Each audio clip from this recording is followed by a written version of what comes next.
After the intro, we are going to understand the importance of this old ancient Roman bas-relief.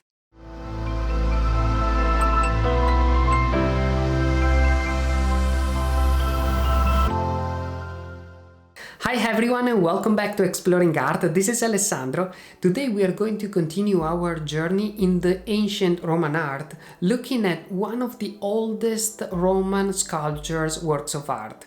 In the introductory video, I anticipated how Romans really liked to use reliefs because they were an efficient communication tool, and the Altar of Domitius Ahenobarbus is a very good example.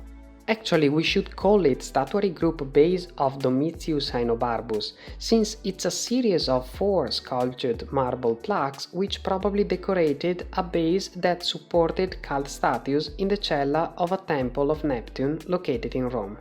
So it was not part of an altar, but a large rectangular base, 5.6 meters or 18.4 feet long, intended to support the cult statues.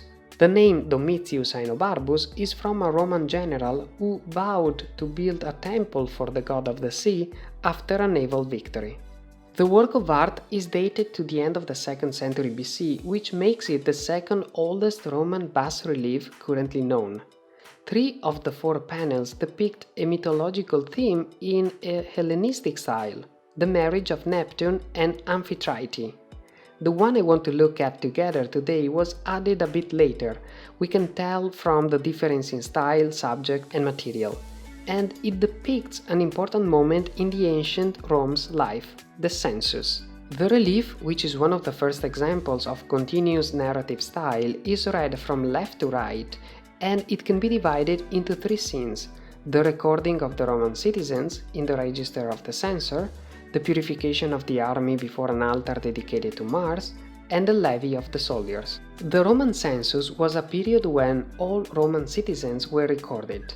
Based on each individual's wealth, the censor, the Roman magistrate, here the 3rd person, reading from left to right, determined who would sit in the Senate and who would serve in the military, which the Romans considered an honor. Let's start with the first scene. The first person on the left is an official involved in the census, and he is recording the identity and the property holdings of a man standing in front of him. The 3rd person is the censor, and he is depicted with one hand on the shoulder of a 4th person.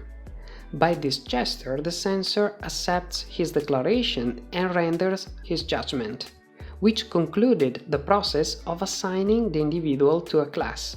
The second scene is religious and called lustratio. It was a ceremony very common in the ancient Rome, used to purify people but also cities, objects or buildings. It included a procession and, in some circumstances, the sacrifice of a pig, a ram and a bull.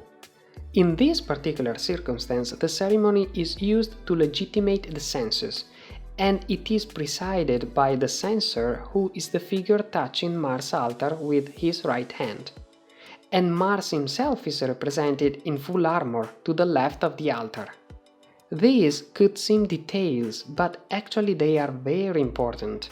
The presence of a god in a daily Roman life's moment validates the importance of the ceremony, and the altar represents the connection between divine power and civil power. An imperishable connection.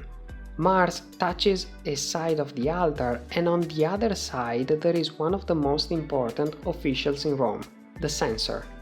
That means that his power comes directly from a god, and not a random god, but the god of war and Roman's father.